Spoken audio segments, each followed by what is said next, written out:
Hello friends, आप सब कैसे हैं। आई होप आप सब बहुत ही अच्छे ही होंगे और स्वस्थ भी होंगे। मेरा नाम है ब्रिजेश कुमार और आप देखना शुरू कर चुके हैं कोर्सेस पॉइंट यूट्यूब चैनल। आज के इस पर्टिकुलर सेशन में हम लोग Veer Bahadur Singh Purvanchal university MEd entrance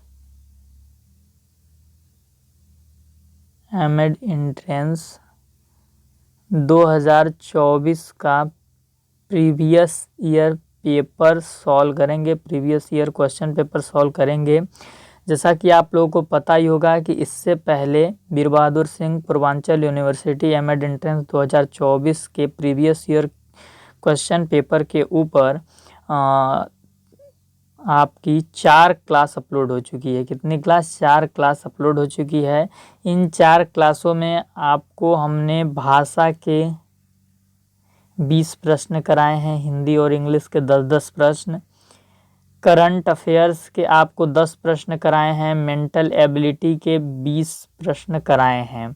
और आज की ये जो क्लास है, आज की ये जो क्लास है 5वीं क्लास है और इस 5वीं क्लास में आपको बीएड से संबंधित जो क्वेश्चन आते हैं 100 क्वेश्चन, उससे आपको 50 प्रश्न सॉल्व कराए जाएंगे आज के इस क्लास में।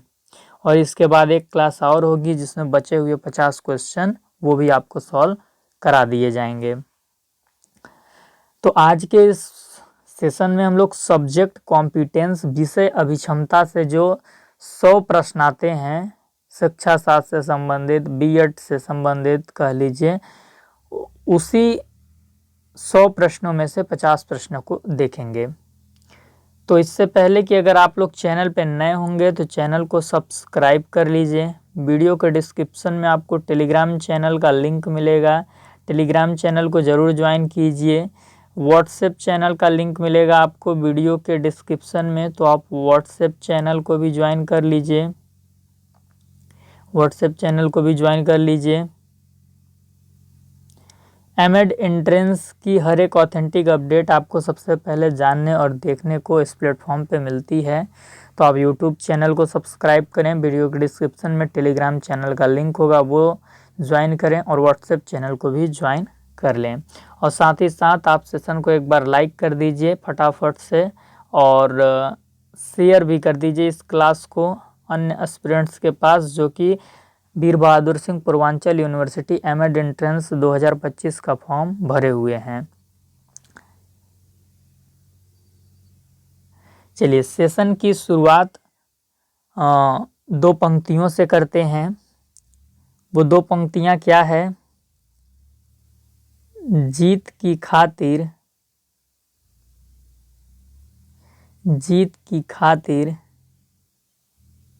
बस जुनून चाहिए। जीत की खातिर बस जुनून चाहिए, जिसमें उबाल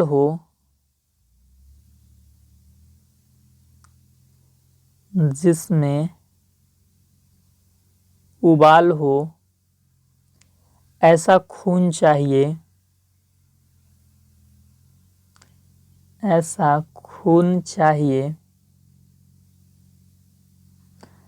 ये आसमां भी आएगा जमीन पर,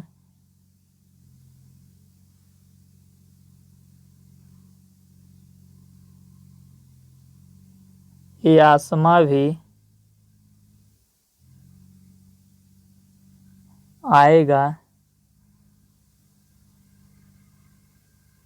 जमीन पर, बस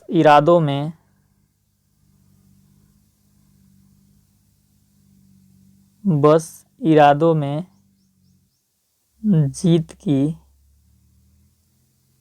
गूंज होनी चाहिए।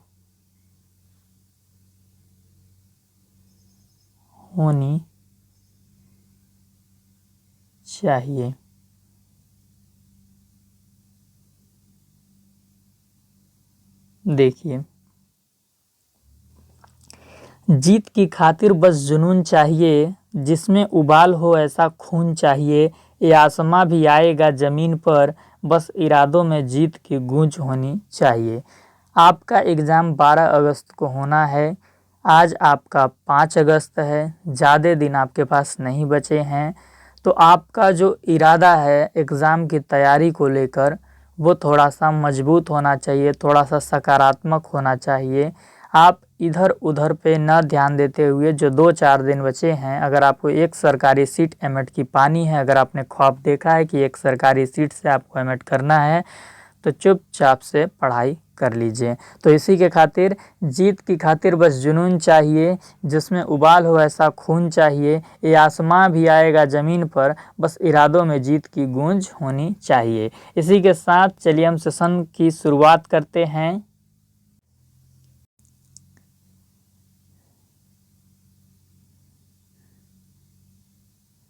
चलिए आप देख सकते हैं कि हमारे सामने सेक्शन डी है, और सेक्शन डी यानी खंड द में स्पेशल एबिलिटी बीएड, विशेष अभिक्षमता बीएड से संबंधित आपको प्रश्न मिलेंगे। 51 से जो 150 तक आपको प्रश्न मिलेंगे वो सारे विशेष अभिक्षमता यानी बीएड से होंगे।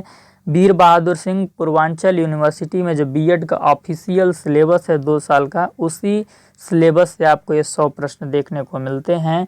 आज का जो पहला प्रश्न है, पहला प्रश्न आपके स्क्रीन पे है, आप पढ़ सकते हैं। 51 नंबर प्रश्न, शैक्षिक समाजशास्त्र के जनक हैं। ऑप्शन है वुडवर्थ, कमेनियस, क्राउथर, जॉर्ज पैने। तो जो 51 नंबर आपका क्वेश्चन है, इसका आपका आंसर क्या हो जाएगा? इसका आपका आंसर हो जाएगा इसका आंसर आपका हो जाएगा जॉर्ज पैने। इसका क्या आंसर हो जाएगा आपका? जॉर्ज पैने। डी नंबर आपका हो जाएगा। शैक्षिक समाजशास्त्र के जनक जॉर्ज पैने को बोला जाता है। ठीक, इसमें होता क्या है? शैक्षिक समाजशास्त्र किसे कहते हैं? तो समाजशास्त्र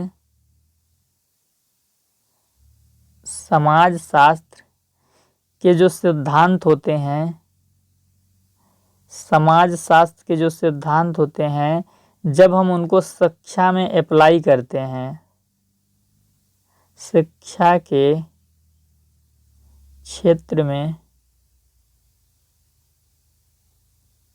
अप्लाई करते हैं, उसी को क्या बोला जाता है? उसी को बोला जाता है एजुकेशनल सोशियोलॉजी या फिर शैक्षिक समाजशास्त्र। और इसके जनक कौन हैं? इसके जनक हैं जॉर्ज पैने।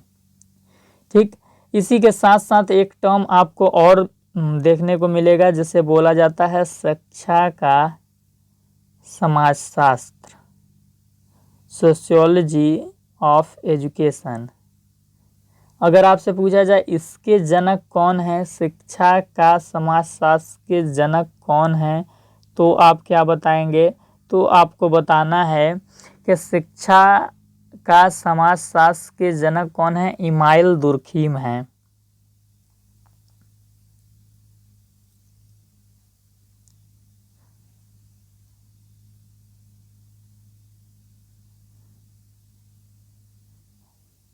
इमाइल दुर्खीम है।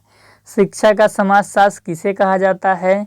तो शिक्षा का जो समाज पे प्रभाव पड़ता है, शिक्षा का जो प्रभाव है वो समाज पे पड़ता है, जब इसी चीज़ का हम अध्ययन करते हैं तो इसे हम बोलते हैं शिक्षा का समाजशास्त्र। शिक्षा कैसे समाज में बदलाव लाती है।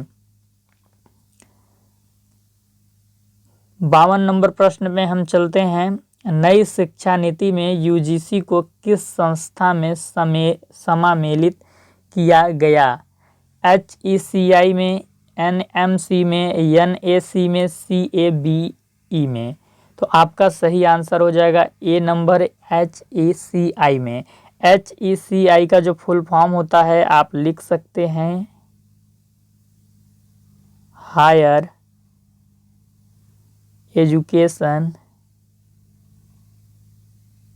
Education commission of India.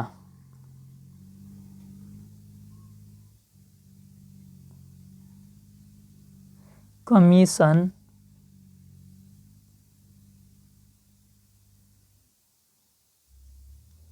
Of India. Hindi में इसे बोलते हैं भारतीय उच्च शिक्षा आयोग। उच्च शिक्षा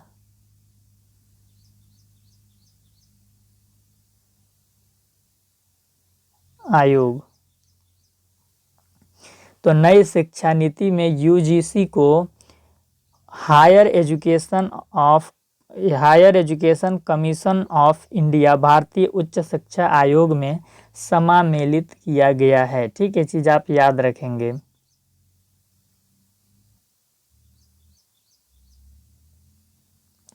अगला जो प्रश्न है, भारतीय बाल, एक सेकंड थोड़ा रुकिएगा।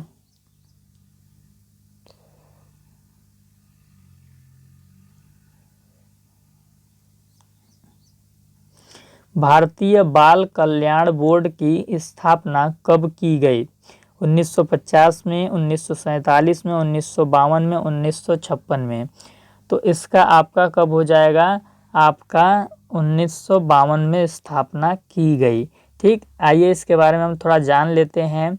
जो आपका ये भारतीय बाल कल्याण बोर्ड है, इसे शॉर्ट फॉर्म में क्या बोला जाता है? इसे शॉर्ट फॉर्म में बोला जाता है ICCW, जिसका फुल फॉर्म क्या हो जाएगा? Indian council for child welfare. Hindi में बाल कल्याण बोर्ड या बाल कल्याण परिषद, भारतीय बाल कल्याण परिषद। इसका उद्देश्य क्या था? तो इसका उद्देश्य आप नोट डाउन कर सकते हैं। बच्चों के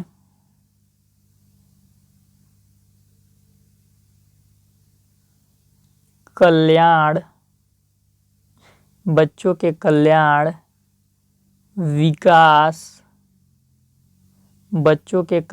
विकास और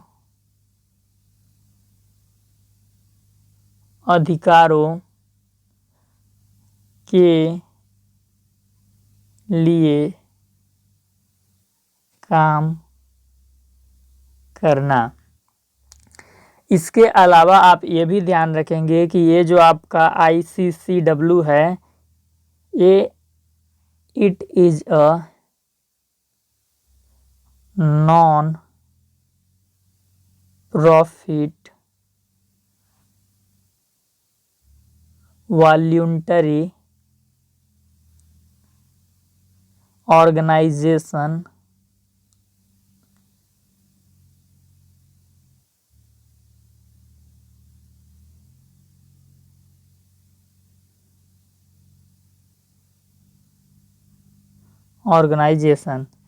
यह एक गैर लाभकारी संगठन है। ठीक ना, ये लाभ के लिए कार्य नहीं करता है। तो हमने क्या क्या जाना? हमने जाना कि जो Indian council for child welfare ICCW है, भारतीय बाल कल्याण बोर्ड या भारतीय बाल कल्याण परिषद है, वो बच्चों के कल्याण के लिए, बच्चों के विकास के लिए और उनके अधिकारों के लिए काम करती है। और it is a non profit voluntary organisation, गैर लाभकारी संगठन है। ठीक,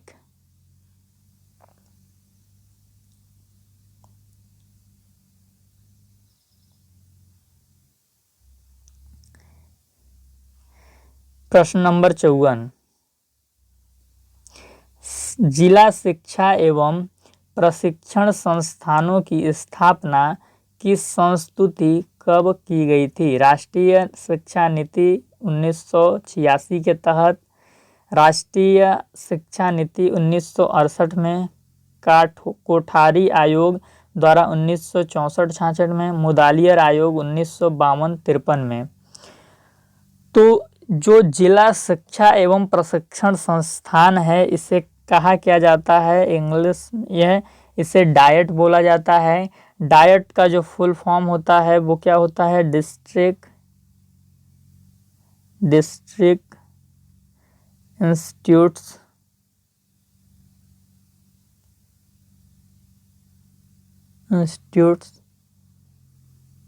of education and training, education and training, education and training, Hindi में जिला शिक्षा एवं प्रशिक्षण संस्थान। और इसकी संस्तुति की गई थी राष्ट्रीय शिक्षा नीति 1986 के तहत। तो आपका 54 का सही हो जाएगा ए नंबर। 55 नंबर प्रश्न क्या है? भारत का प्रथम वर्चुअल विश्वविद्यालय कहाँ आरंभ किया गया है? पहला ऑप्शन है आंध्र प्रदेश, दूसरा ऑप्शन है तमिलनाडु, तीसरा ऑप्शन है महाराष्ट्र, चौथा ऑप्शन है आपका उत्तर प्रदेश। तो आपका सही हो जाएगा तमिलनाडु। तमिलनाडु में सबसे पहले प्रथम वर्चुअल विश्वविद्यालय आरंभ किया गया था। ठीक, और वो कौन सा विश्वविद्यालय था तो आप नोट डाउन कर सकते हैं। उस विश्वविद्यालय का नाम था तमिलनाडु वर्चुअल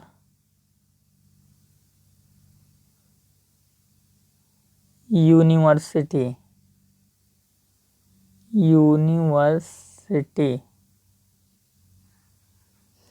स्थापना हुई थी 2001 में। कहाँ पे स्थापना हुई थी? चेन्नई में, चेन्नई में। ठीक, इसके अलावा आपसे पूछा जा सकता है कि किसी राष्ट्रीय ओपन यूनिवर्सिटी का नाम बताइए जो पूरे राष्ट्र में काम करती हो। तो आप बता सकते हैं इग्नू का नाम, ओपन यूनिवर्सिटी, मुक्त विश्वविद्यालय जो पूरे देश भर में काम करती है, और इसकी स्थापना 1985 में हुई थी। ये भी फैक्ट आप ध्यान में रखेंगे। 56 नंबर जो प्रश्न है, अध्यापक शिक्षा का राष्ट्रीय पाठ्यक्रम कब लागू हुआ था? When was the national curriculum of teacher education implemented? 1958, 1975, 1995, 1993। तो आपका इसका जो सही हो जाएगा 1995 में अध्यापक शिक्षा का राष्ट्रीय पाठ्यक्रम लागू हुआ था। क्वेश्चन नंबर 57, 6 से 14 वर्ष तक के बालकों को निःशुल्क एवं अनिवार्य शिक्षा की बात किस अनुच्छेद में की गई? अनुच्छेद 19, अनुच्छेद 20 या फिर अनुच्छेद 21 या अनुच्छेद 45? तो आपका 57 का जो सही हो जाएगा वो सी हो जाएगा। अनुच्छेद 21 में 6 से 14 वर्ष के बालकों को निःशुल्क एवं अनिवार्य शिक्षा की बात की गई, फ्री एंड कंपलसरी एजुकेशन की बात की गई। सी सही हो जाएगा। 58, किसने कहा कि बुद्धि सीखने की योग्यता है? बर्ट ने, स्टर्न ने, कि बकिंघम ने, कि गैरेट ने? तो ये बकिंघम महोदय ने कहा है कि बुद्धि सीखने की योग्यता है। ठीक, लेकिन हम ये भी जानेंगे कि बर्ट महोदय ने क्या कहा है बुद्धि के बारे में। हम ये भी देखेंगे कि बर्ट महोदय ने बुद्धि के बारे में क्या कहा है। तो उन्होंने क्या बोला है? बुद्धि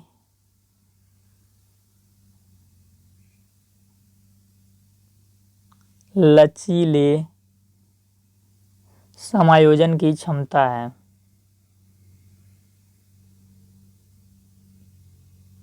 लचीले समायोजन की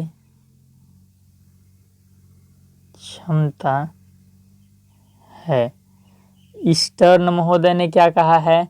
स्टर्न महोदय ने कहा है नवीन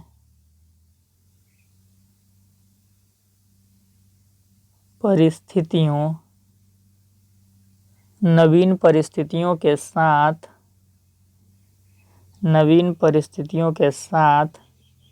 समायोजन करने की योग्यता है। समायोजन करने की योग्यता है। बर्ट महोदय का जो पूरा नाम है आप नोट डाउन कर सकते हैं, लिख सकते हैं, सर सिरिल बर्ट। और जो स्टर्न महोदय का पूरा नाम है आप लिख सकते हैं, विलियम स्टर्न। आईक्यू का फार्मूला भी इन्होंने दिया था, बुद्धि पे विशेष रूप से इन्होंने काम किया था। तो बर्ट महोदय ने बोला था कि बुद्धि लचीले समायोजन की क्षमता है।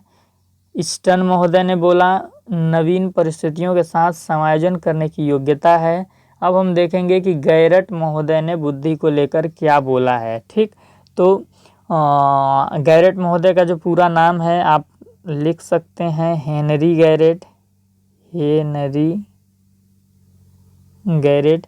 और ये बुद्धि के बारे में क्या बोलते हैं, ये बोलते हैं बुद्धि सीखने, समस्याओं को हल करने, समस्याओं को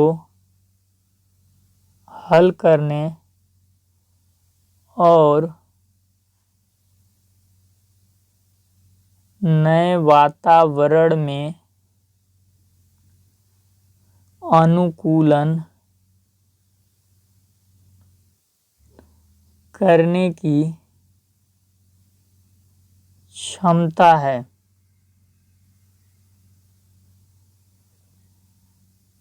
तो गैरेट महोदय ने बोला कि बुद्धि सीखने, समस्याओं को हल करने और नए वातावरण में अनुकूलन करने की क्षमता है।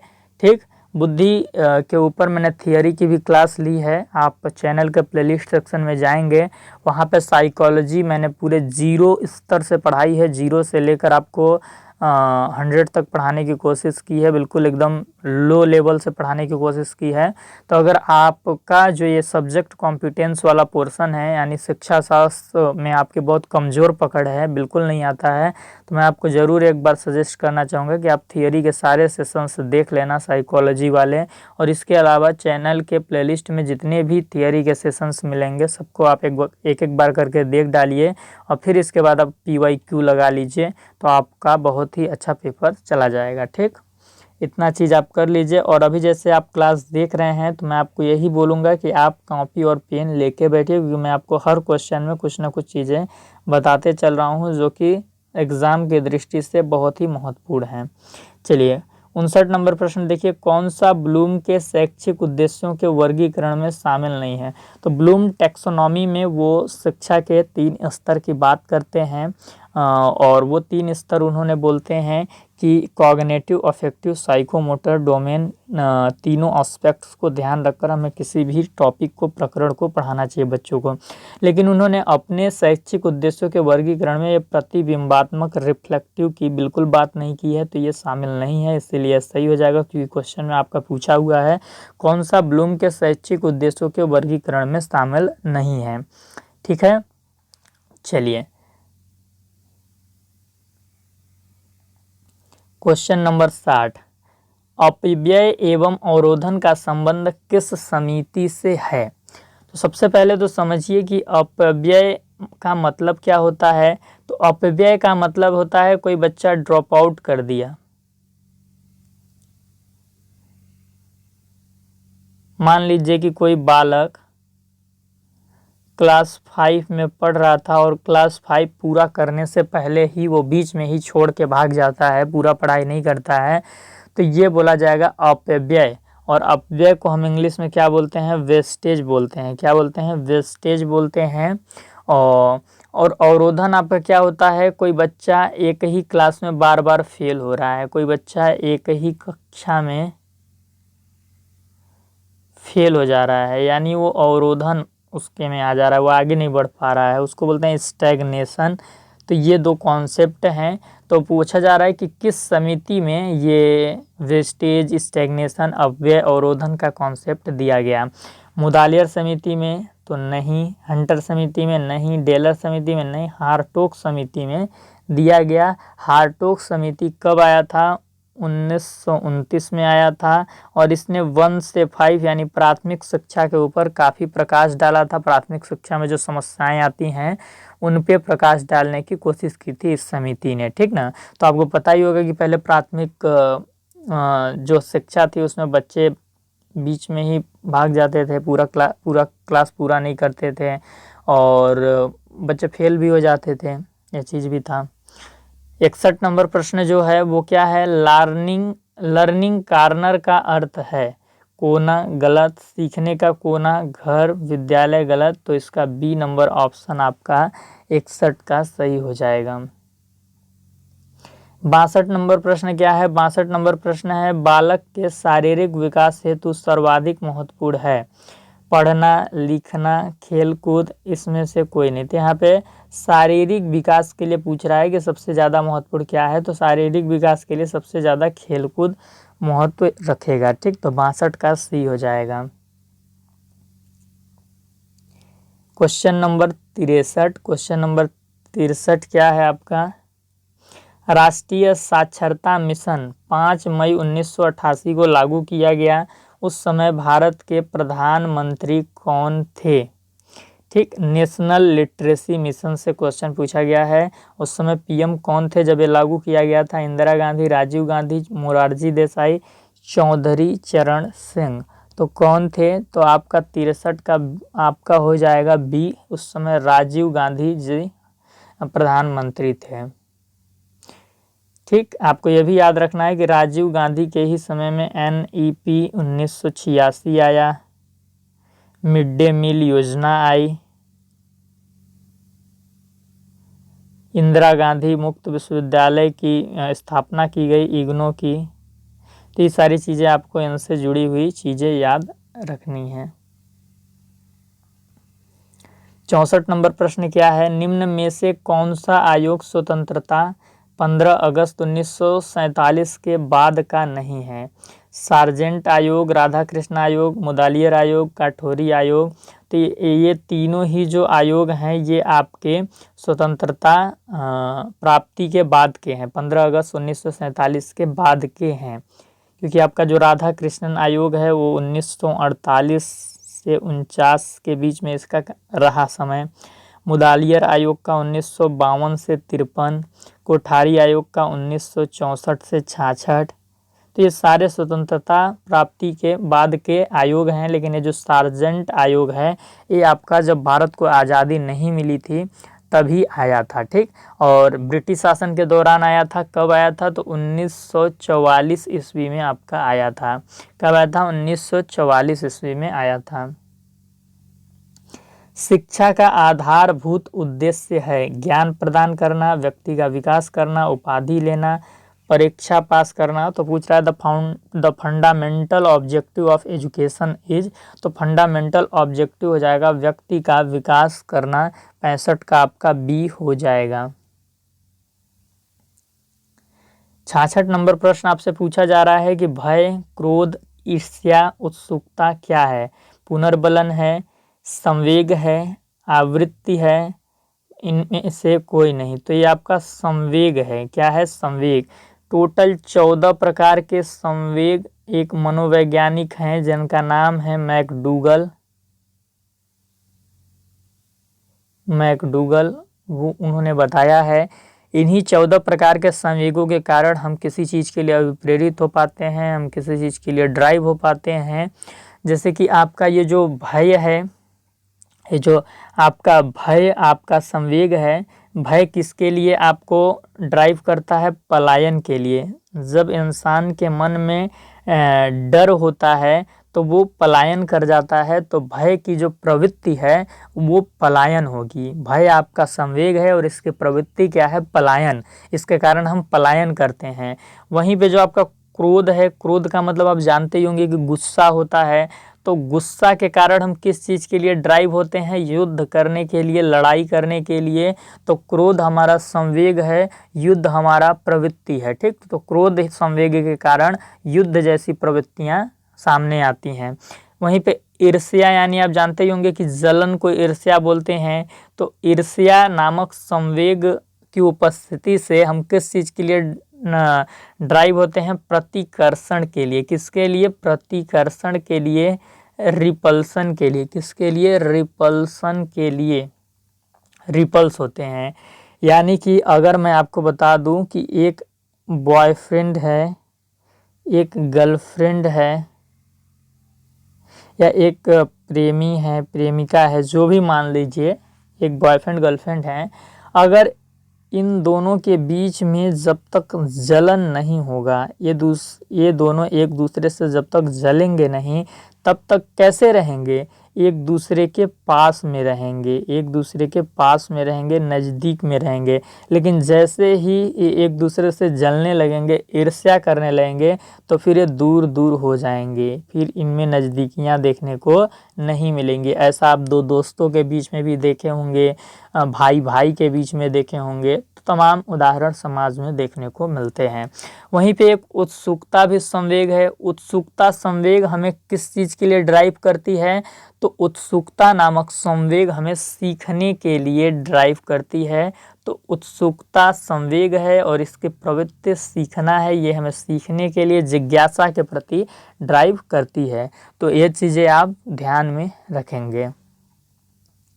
चलिए, इसके बाद क्वेश्चन नंबर 67,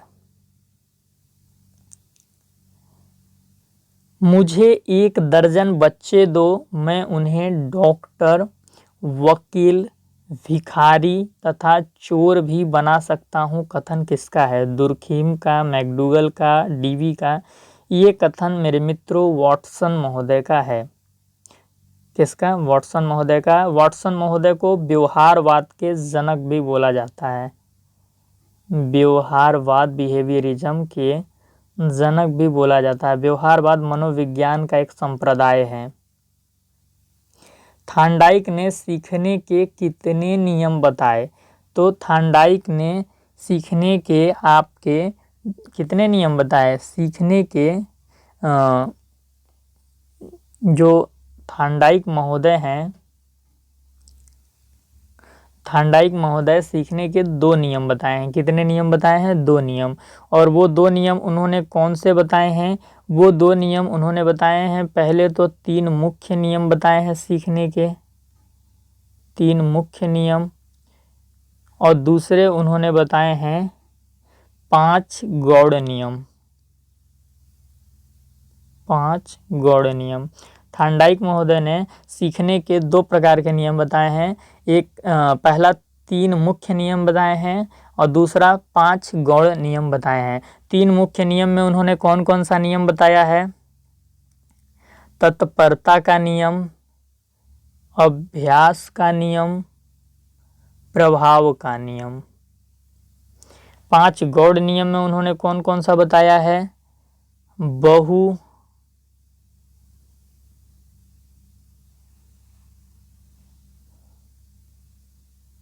बहु प्रतिक्रिया का नियम,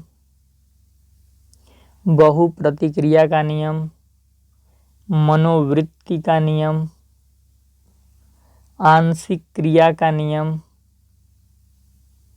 आंशिक क्रिया का नियम, सादृश्यता का नियम, साहचर्य का नियम, साहचर्य का नियम। तो इस प्रकार जो थार्नडाइक महोदय थे, उन्होंने सीखने के 2 प्रकार के नियम बताए। पहला प्रकार जो था वो 3 मुख्य नियम बताए, जिसमें तत्परता का नियम आता है, अभ्यास का नियम आता है, प्रभाव का नियम आता है, और दूसरा 5 गौड़ नियम बताए, जिसमें बहु प्रतिक्रिया का नियम आता है, मनोवृत्ति का नियम आता है, आंशिक क्रिया का नियम आता है, सादृश्यता का नियम आता है और साहचर्य का नियम आता है।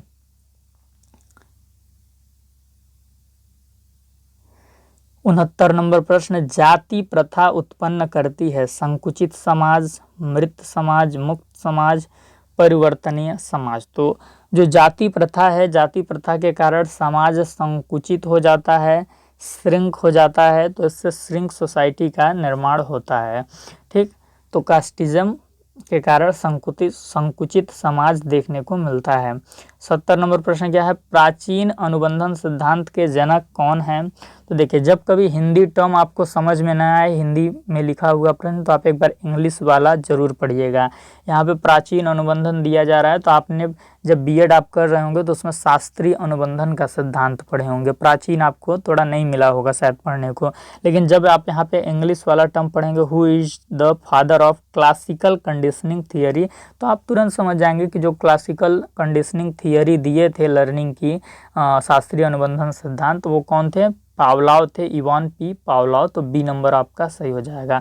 तो जब कभी भी आपको प्रश्न हिंदी वाला समझ ना आए, तो आप एक बार इंग्लिश वाला पढ़ने का जरूर कोशिश कीजिएगा। 71 नंबर प्रश्न देखिए, बुद्धि लब्धि का सूत्र है। तो आपका बुद्धि लब्धि का जो सूत्र, डी नंबर यहाँ पे सही है, IQ बराबर MA/CA गुणित 100। 72 नंबर प्रश्न क्या है, एक उत्तम शिक्षक को प्राथमिक स्तर पर किस स्तर का शिक्षण करना चाहिए? तो अवबोध स्तर का शिक्षण करना चाहिए। ठीक, ये सारे गलत हो जाएंगे।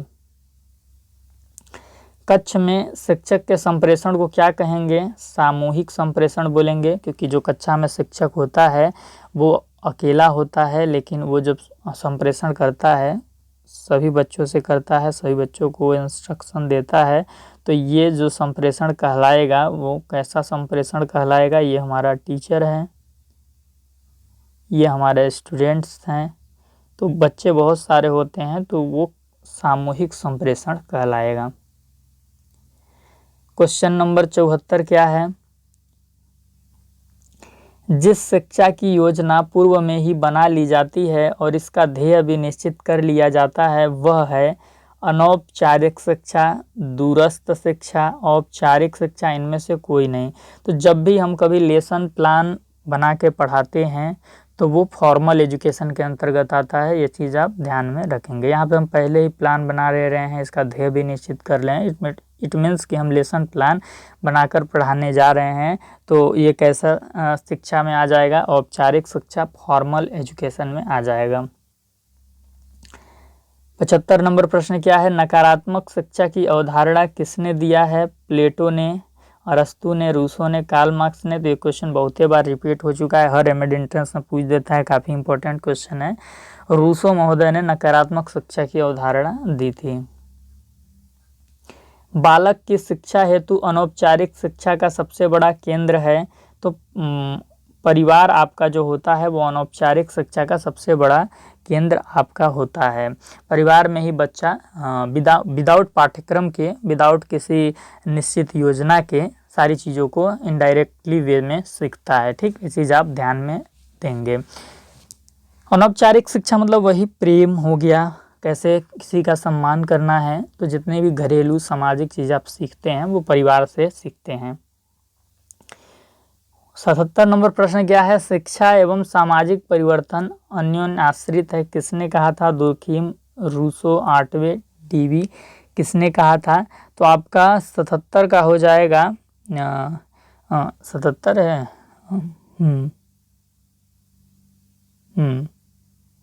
77 है आपका, 77 का आपका हो जाएगा, ये आठवें महोदय ने बोला है। और ओटवे महोदय का जो पूरा नाम है वो आपका है A.K.C. ओटवे। इन्होंने एक बुक भी लिखी थी,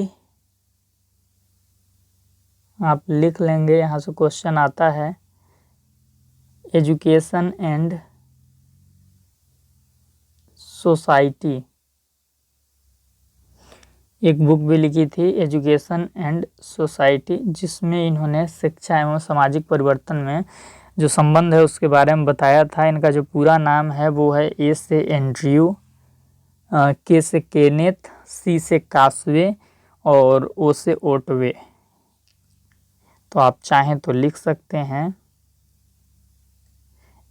एंड्रयू, केनेथ,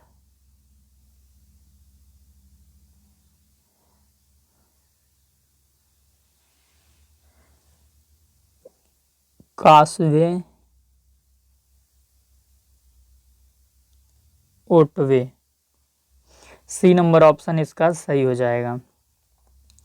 78 नंबर जो प्रश्न है, इनमें से कौन सा शिक्षण सूत्र नहीं है? सरल से कठिन की ओर है, ज्ञात से अज्ञात की ओर ये भी शिक्षण सूत्र है, विशिष्ट से समान की ओर ये भी शिक्षण सूत्र है, अमूर्त से मूर्त की ओर शिक्षण सूत्र नहीं होता बल्कि मूर्त से अमूर्त की ओर होता है। मूर्त से अमूर्त की ओर होता है, तो ये आपका गलत है, इसीलिए ये सही हो जाएगा। क्योंकि यहाँ पे पूछा क्या है, यहाँ पूछा है कौन सा शिक्षण सूत्र नहीं है, तो ये शिक्षण सूत्र नहीं है, तो 78 का डी आपका सही हो जाएगा। 79 संवाद विधि के प्रवर्तक हैं बेकन, अरस्तु, प्लेटो, फ्रोवेल। तो संवाद विधि सुकरात से जुड़ी हुई है। चूँकि सुकरात के गुरु सुकरात के जो शिष्य थे वो प्लेटो थे, तो इन्होंने अपने गुरु के सभी चीज़ों को अपनाया था और उनको आगे बढ़ाने की कोशिश की थी। तो यहाँ पे ऑप्शन में सुकरात है नहीं, तो हम प्लेटो के साथ जाएंगे। क्वेश्चन नंबर 80 क्या है? आर्यस गैने के अधिगम सोपानकी में कितने सोपान बताए हैं? तो जो गैगने महोदय थे या गैने महोदय थे, उन्होंने एक अधिगम का सिद्धांत दिया था, जिसे कि अधिगम का शंकु सिद्धांत बोलते हैं। तो उसमें उन्होंने अधिगम के 8 स्टेप बताए थे। कितने स्टेप बताए थे? उन्होंने अधिगम के 8 स्टेप बताए थे, जिसमें उन्होंने सबसे नीचे संकेत अधिगम को रखा था। उसके बाद उन्होंने उद्दीपक, अनुक्रिया अधिगम को रखा। उसके बाद उन्होंने श्रृंखला अधिगम को रखा।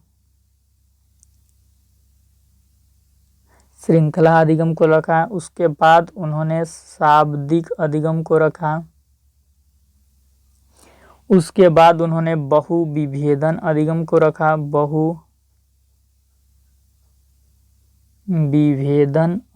रखा। उसके बाद उन्होंने संप्रत्यय अधिगम को रखा। उसके बाद उन्होंने सिद्धांत अधिगम को रखा और सबसे ऊपर यहाँ पे उन्होंने किसको रखा? समस्या समाधान अधिगम को। समस्या समाधान अधिगम को। तो इस प्रकार उन्होंने अधिगम के 8 सोपान बताए, 1 2 3 4 5 6 7 8। तो ये चीज़ आप याद रखेंगे।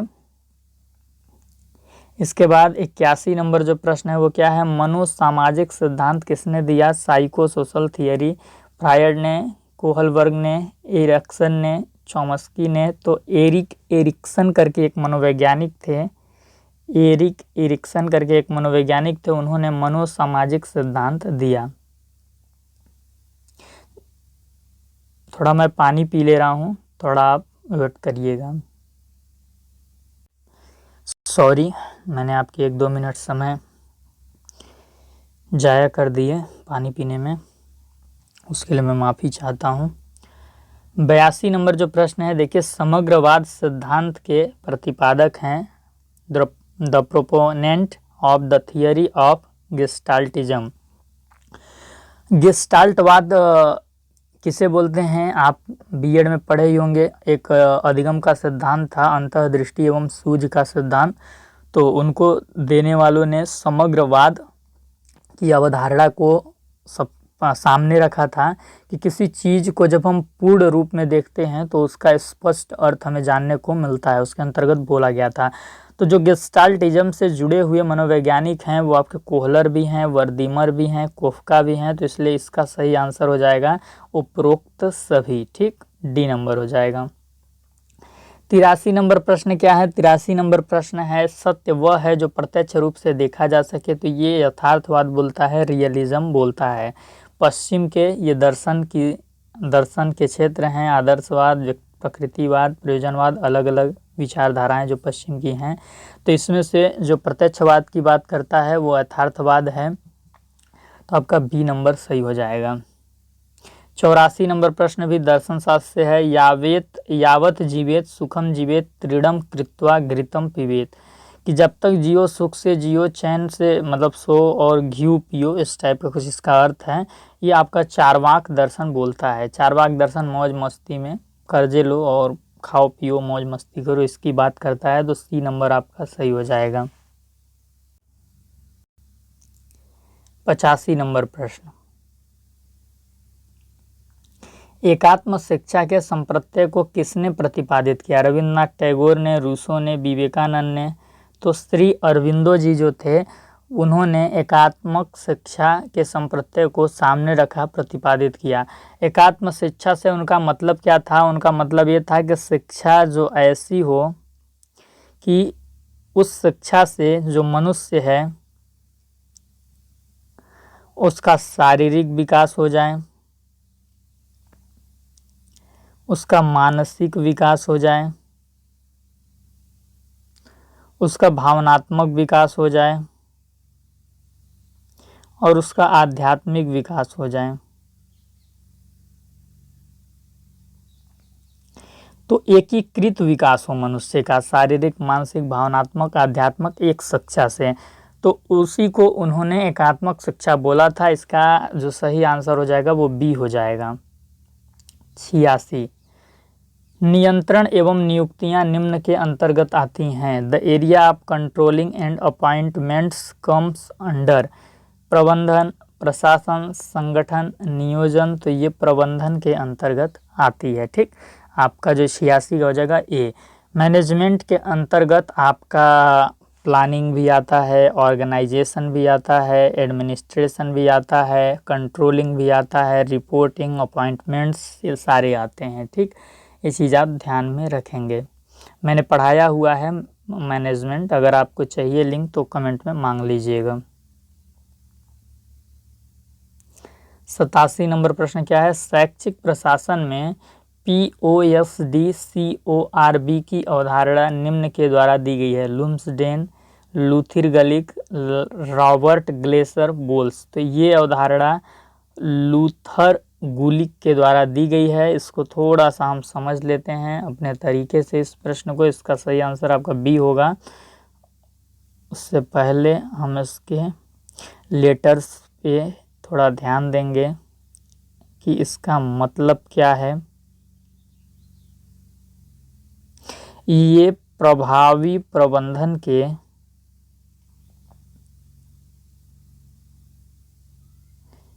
चरण हैं, या कह सकते हैं कि प्रभावी प्रबंधन का ढांचा है। ठीक, जिसमें पी का मतलब क्या होता है? प्लानिंग, जिसे हिंदी में कहते हैं नियोजन।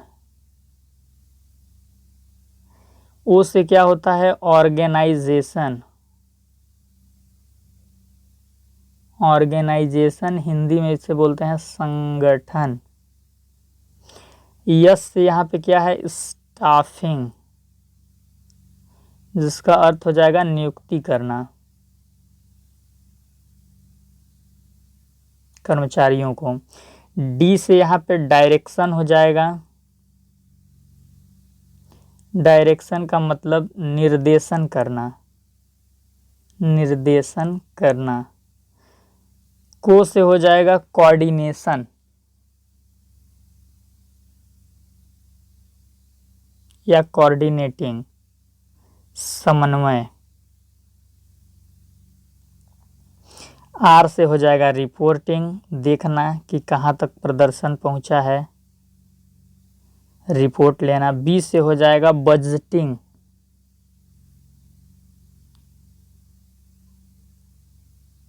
बजटिंग यानी कि बजट।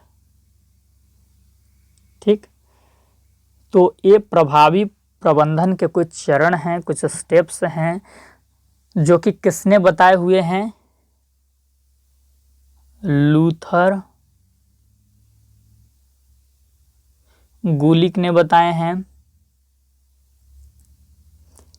और उसी के साथ साथ लिंडाल उर्विक ने भी बताए हैं। दोनों ने मिलकर बताए हैं। लिंडाल उर्विक कब बताए हैं? 1937 में इसे विकसित किया गया था इनके द्वारा। 1937 में इनके द्वारा विकसित किया गया था। तो आइए इसको हम एक बार फिर से देख लेते हैं। प्रभावी प्रबंधन के चरण या प्रभावी प्रबंधन का ढांचा, इफेक्टिव मैनेजमेंट का जो खाका है उन्होंने विकसित किया 1937 में। लूथर गुलिक और लिंडाल उर्विक ने मिलके उसमें उन्होंने कुछ स्टेप्स बताए प्रभावी प्रबंधन के लिए: प्लानिंग, ऑर्गेनाइजिंग, स्टाफिंग, डायरेक्शन या डायरेक्टिंग, कोऑर्डिनेटिंग, रिपोर्टिंग, बजटिंग। ठीक, इनके द्वारा प्रभावी प्रबंधन किया जा सकता है। क्वेश्चन नंबर 88,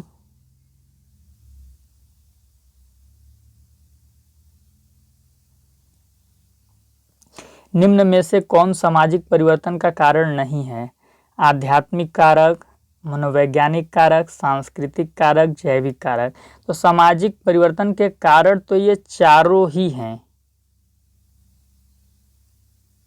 ये चारों ही हैं, लेकिन ये जो नीचे के 3 कारक हैं, मनोवैज्ञानिक कारक, सांस्कृतिक कारक, जैविक कारक, ये प्रमुख कारक हैं सामाजिक परिवर्तन के। लेकिन ये जो आध्यात्मिक कारक है ये कोई खास प्रभाव नहीं डालता है सामाजिक परिवर्तन में, मुख्य रूप से प्रभाव नहीं डाल सकता है, ये चीज़ हम कह सकते हैं। आप पूछेंगे कैसे या नहीं भी पूछेंगे तो समझ लीजिए इस चीज़ को, क्योंकि यह चीज़ बहुत ही महत्वपूर्ण है। क्योंकि अगर आप कॉन्सेप्ट को नहीं समझेंगे तो बहुत दिक्कत होगा। हम बात कर रहे हैं सामाजिक परिवर्तन के बारे में। किसके बारे में? सामाजिक परिवर्तन, सोशल चेंज के बारे में। मैंने सोशल चेंज की थियरी की क्लास पढ़ाई है बिल्कुल अच्छे से, अगर आप देखना चाहते हैं तो लिंक मुझसे मांग लीजिएगा। अगर मैं आपसे बोलूं कि कोई व्यक्ति है या हम लोग हैं जो पर्यावरण के प्रति सजगता रखते हैं, सजग रहते हैं, पर्यावरण के प्रति सजग रहते हैं,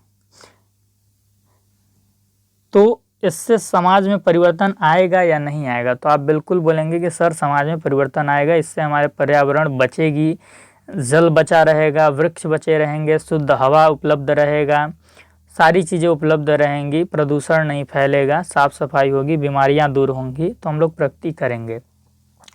तो अगर हम पर्यावरण के प्रति सजग रहते हैं, पर्यावरण के प्रति हम सकारात्मक मानसिकता रखते हैं, तो उससे समाज में परिवर्तन आता है।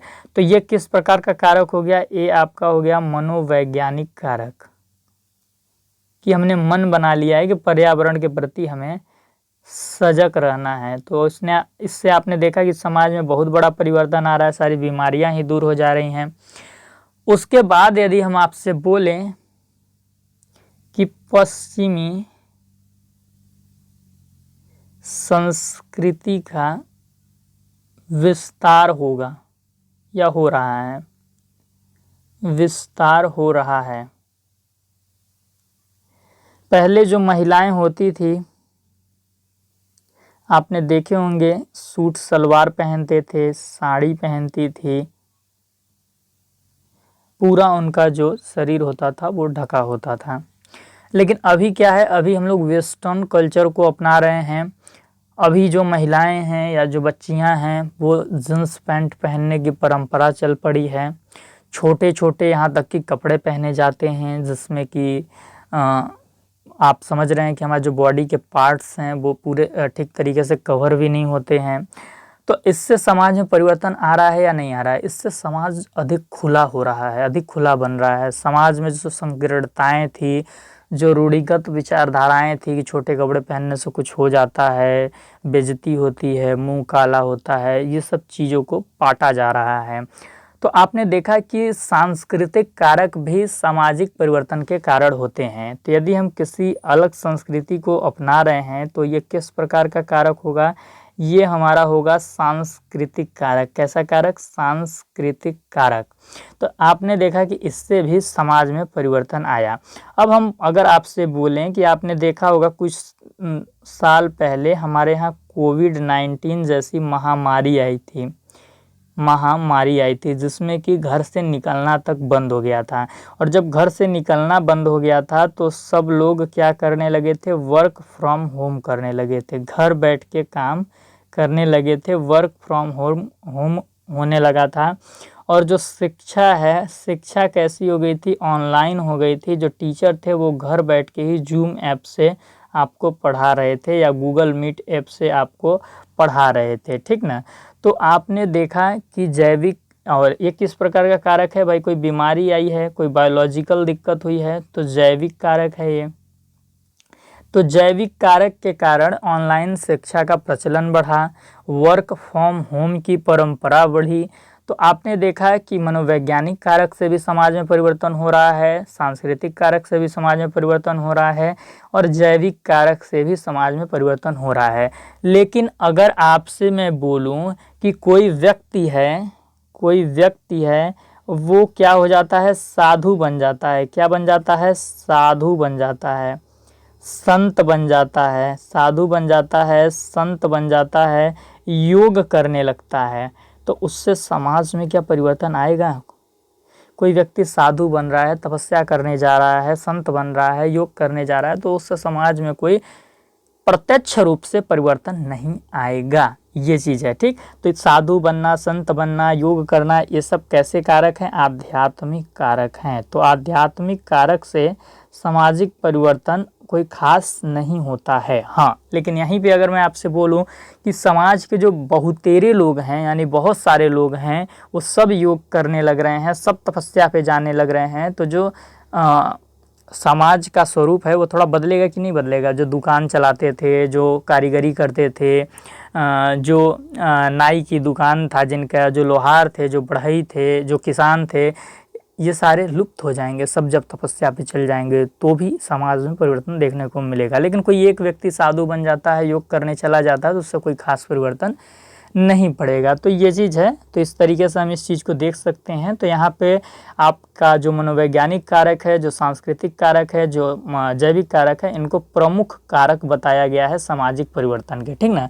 बाकी आध्यात्मिक कारक प्रमुख कारक नहीं है। अगला जो क्वेश्चन है वो क्या है, 89, डेल का अनुभव शंकु मुख्यतः संबंधित है, किससे संबंधित है भाई। तो जो 89 का आपका हो जाएगा, ये आपका किससे संबंधित है, ये आपका संबंधित है पुनर्बलन के प्रयोग से, यूज ऑफ रीइंफोर्समेंट से। तो जो डेल्स कोन ऑफ एक्सपीरियंस है, जो डेल का अनुभव शंकु है, वो क्या है, वो किसके द्वारा दिया गया है, तो आप नोट डाउन कर लेंगे। ये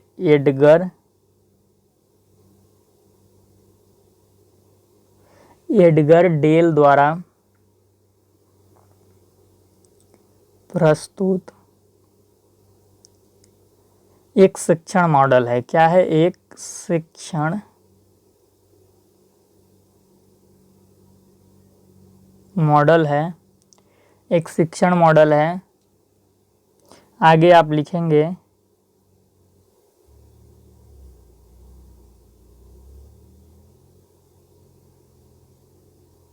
यह मॉडल बताता है कि लोग कैसे सीखते हैं, लोग कैसे सीखते हैं और विभिन्न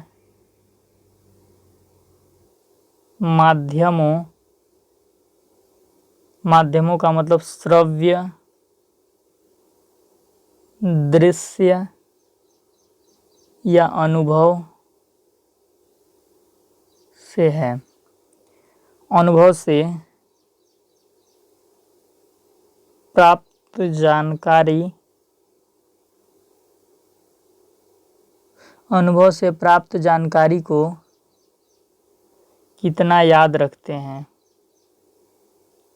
कितना याद रखते हैं। समझिए, जो डेल का अनुभव शंकु है वो एडगर डेल द्वारा दिया गया है, प्रस्तुत किया गया है, एक शिक्षण मॉडल है, एक टीचिंग मॉडल है। ये टीचिंग मॉडल बताता है कि लोग कैसे सीखते हैं, उनके सीखने की प्रक्रिया क्या होती है, सीखने का क्या तरीका होता है, और विभिन्न माध्यमों से, यानी श्रव्य माध्यम, जो ऑडियो एड्स होते हैं, या फिर दृश्य माध्यम जो विजुअल एड्स होते हैं, अलग अलग माध्यमों से, चाहे फिर अनुभव के माध्यम से सिखाया जाए। तो जिस भी माध्यम से लोग सीखते हैं, तो कितना देर तक उसको याद रख पाते हैं, उससे जो जानकारी मिलती है। तो अगर आपके सामने कोई व्याख्यान विधि से पढ़ाता है, आप बहुत कम याद रखते हैं, आपको चीज़ें दिखा दिखा के पढ़ाई जाती हैं, आपको ज़्यादा याद रखा जाता है। वहीं आपको अगर आपको ग्रास रूट पे ले जाकर आपको प्रयोग कराकर पढ़ाया जाए तो आप और ज़्यादा याद रखते हैं। तो इसी से संबंधित ये डेल का अनुभव शंकु है, ये चीज़ आप ध्यान रख सकते हैं। इसमें एक महत्वपूर्ण चीज़ है जो आप नोट डाउन कर लेंगे कि इसमें जो शंकु प्रदर्शित किया गया है, शंकु को 11 स्तरों में विभाजित किया गया है। कितने स्तरों में? 11 स्तरों में विभाजित किया गया है। ये क्वेश्चन आपसे पूछ सकता है एग्जाम में, तो ये बिल्कुल आप लिख लेंगे, 11 स्तरों में विभाजित किया गया है। ठीक, ये चीज़ आप लिख लीजिएगा। जो 19 नंबर प्रश्न है, 90 नंबर प्रश्न है वो क्या है? शिक्षण मशीन के प्रतिपादक थे डेविस, गलत हो जाएगा। ब्रूनर गलत हो जाएगा। पियाजे गलत हो जाएगा। इसका सही आंसर हो जाएगा एस.एल. प्रेसी।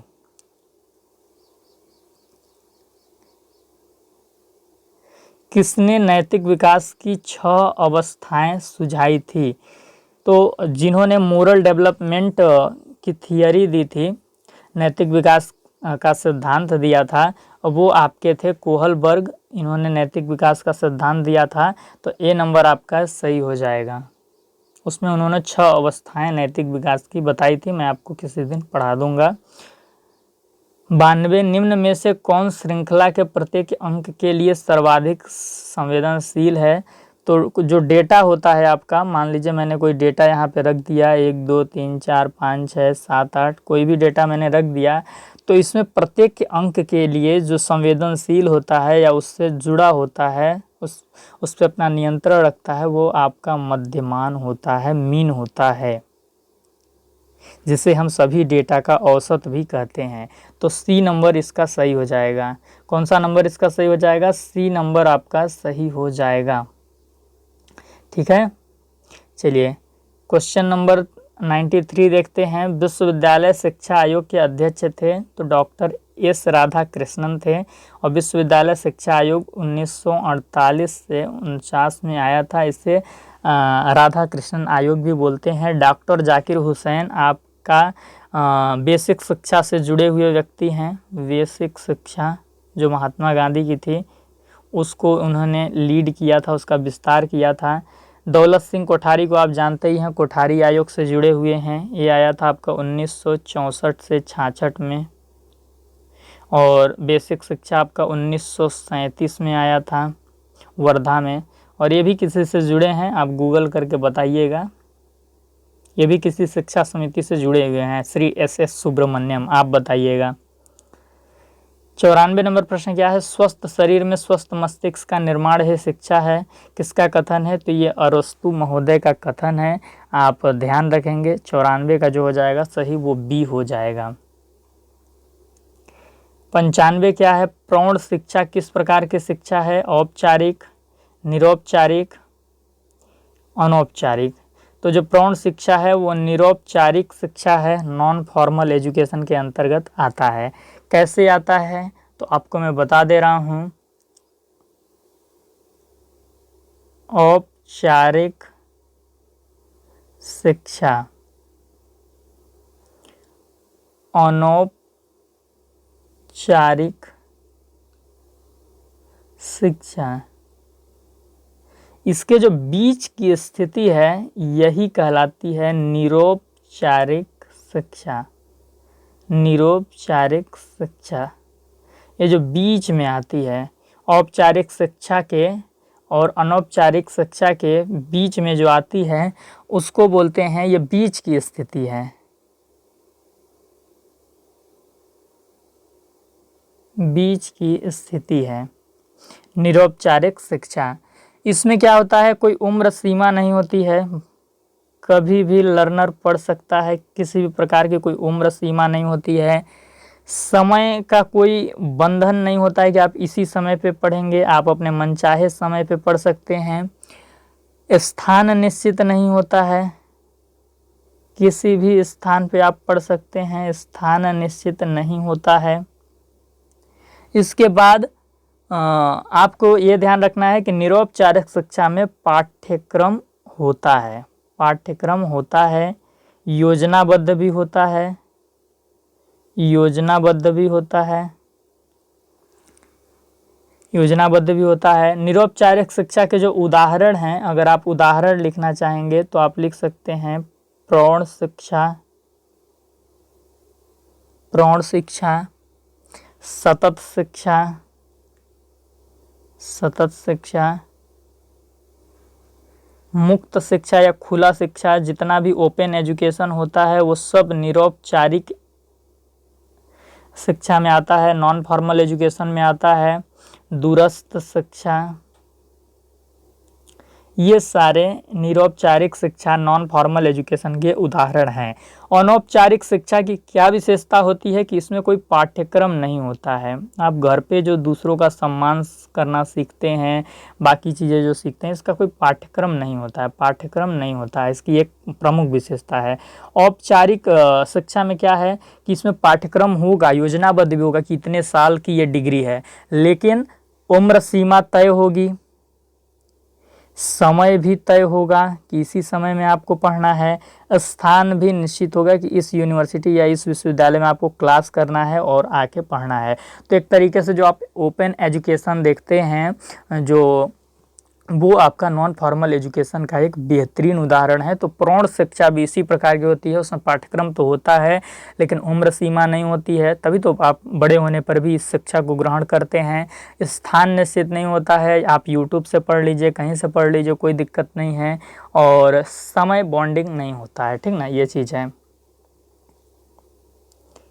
96 नंबर प्रश्न क्या है? राज्य की दृष्टि से शिक्षा का मुख्य कार्य है शारीरिक विकास, मानसिक विकास, नागरिकता की शिक्षा, व्यवसायिक विकास। तो राज्य या केंद्र की दृष्टि से शिक्षा का एक ही मुख्य कार्य होता है कि नागरिकता की शिक्षा, एटलीस्ट जो स्टूडेंट आ रहा है पढ़ने वो एक सफल नागरिक बन जाए, एक गुड सिटीजन के रूप में उभरे, समाज के लिए कुछ करे, राष्ट्र के लिए कुछ करे, ट्रैफिक रूल्स को न तोड़े, सार्वजनिक चीज़ों को हानि न पहुंचाए। तो यही सब एक नागरिकता के पहचान होते हैं कि उसको एक अच्छे नागरिकता की शिक्षा दी गई है। क्वेश्चन नंबर जो 97 है वो क्या है? 97 है, भारतीय चिंतक दर्शन के अध्ययन क्षेत्र को मुख्य रूप से कितने भागों में विभक्त किए गए हैं? 2, 3, 4, 5। तो देखिए, भारतीय चिंतक दर्शन के अध्ययन क्षेत्र को, अगर आपको भारतीय दर्शन पढ़ना है, अगर आपको भारतीय दर्शन पढ़ना है तो आप कितने तरीकों से पढ़ सकते हैं। एक तो वो पढ़ने वाले होंगे जो आस्तिक दर्शन का अध्ययन करेंगे, आस्तिक दर्शन का अध्ययन करेंगे। एक तो वो होंगे जो नास्तिक दर्शन का अध्ययन करेंगे, और तीसरे वो हो सकते हैं जो आस्तिक का भी दर्शन करना चाहें, नास्तिक का भी दर्शन करना चाहें, नास्तिक दर्शन का भी। तो इस प्रकार से भारतीय दर्शन के जो अध्ययन का क्षेत्र होता है वो 3 हो जाता है कि आस्तिक दर्शन के अध्ययन का क्षेत्र, नास्तिक दर्शन के अध्ययन का क्षेत्र, और एक आस्तिक प्लस नास्तिक दोनों दर्शनों को पढ़ना चाहता है तो आस्तिक प्लस नास्तिक दर्शन के अध्ययन का क्षेत्र उसे हम बोल सकते हैं। आस्तिक दर्शन में हमारे कौन कौन से दर्शन आते हैं? तो आपका न्याय आता है, वैशेषिक आता है, सांख्य आता है, योग आता है, मीमांसा आता है, वेदांत आता है। आस्तिक दर्शन वे हैं जो वेदों को मानते हैं, जो वेदों को मानते हैं। नास्तिक दर्शन में आपका बौद्ध दर्शन आता है, जैन दर्शन आता है, चारवाक दर्शन आता है। ये वेदों को प्रमाण नहीं मानते हैं, ठीक। तो अगर भारतीय दर्शन के अध्ययन क्षेत्र की बात की जाए तो एक ऐसे लोग होंगे जो वेदों के आधार पे जो दर्शन सामने आए उनको पढ़ना चाहते हैं। एक वे लोग हो सकते हैं जो वेदों को प्रमाण नहीं माना गया है, ऐसे दर्शन जो हैं बौद्ध, जैन, चारवाक को पढ़ना चाहते हैं। लेकिन तीसरे ऐसे लोग भी हो सकते हैं जो सांख्य, योग, न्याय, वैशेषिक, मीमांसा, वेदांत को भी पढ़ना चाहें, बौद्ध, जैन, चारवाक को भी पढ़ना चाहें। तो इस प्रकार से भारतीय दर्शन के 3 अध्ययन क्षेत्र हमें देखने को मिलते हैं। ठीक, ये चीज आप ध्यान में रखेंगे।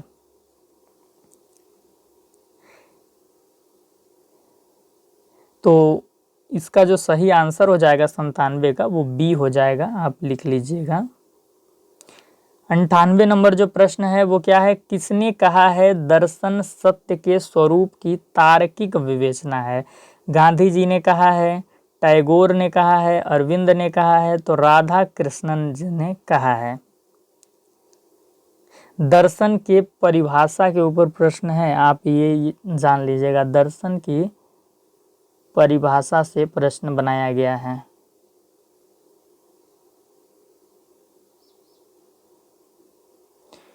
क्वेश्चन नंबर 99, महावीर स्वामी किस क्रम के तीर्थकर थे? तो ये जैन धर्म के तीर्थकर थे और 24वें तीर्थकर थे। कौन से? 24वें तीर्थकर थे। जैन धर्म के संस्थापक ऋषभ देव को बोला जाता है, ये भी चीज़ आप नोट डाउन कर सकते हैं। और आज के सेशन का अंतिम क्वेश्चन, मतलब 50वां प्रश्न, जैन दर्शन में आजीव के 4 भेद बताए गए हैं। 4 types of living beings have been described in Jain philosophy, which of this is not belong to Jain philosophy. तो जैन दर्शन में जो आजीव के 4 भेद बताए गए हैं, इनमें से कौन सा भेद नहीं है? तो उसमें पुद्गल बताया गया है, आकाश बताया गया है, धर्म बताया गया है और अधर्म भी बताया गया है, लेकिन त्याग नहीं बताया गया है। तो ये नहीं बताया गया, इसीलिए सही हो जाएगा। तो 100 का डी नंबर ऑप्शन सही हो जाएगा। चलिए, तो आज के सेशन को यहीं पे समाप्त करते हैं। अगर आप चैनल पे नए हैं तो चैनल को सब्सक्राइब कर लीजिएगा। वीडियो के डिस्क्रिप्शन में टेलीग्राम चैनल का लिंक होगा, आप ज़रूर ज्वाइन कीजिएगा। साथ ही साथ व्हाट्सएप चैनल को भी ज़रूर ज्वाइन कीजिएगा, ताकि आपको किसी भी प्रकार की अपडेट से आप वंचित न रह पाएँ और जितनी भी आपकी एंट्रेंस एग्जामिनेशन से जुड़ी हुई अपडेट है आपको समय पर मिलती रहे। सेशन को एक बार प्लीज़ लाइक कर दीजिएगा और शेयर भी कर दीजिएगा। जो अन्य एस्पिरेंट्स हैं, जो बीबीएसपी एमएड एंट्रेंस 2025 का फॉर्म भरे हुए हैं, ताकि उनकी भी मदद हो पाए। अभी आपके 50 प्रश्न और बचे हैं, जो मैं एक क्लास में कंप्लीट करा दूंगा 1 या 2 दिन के अंदर में।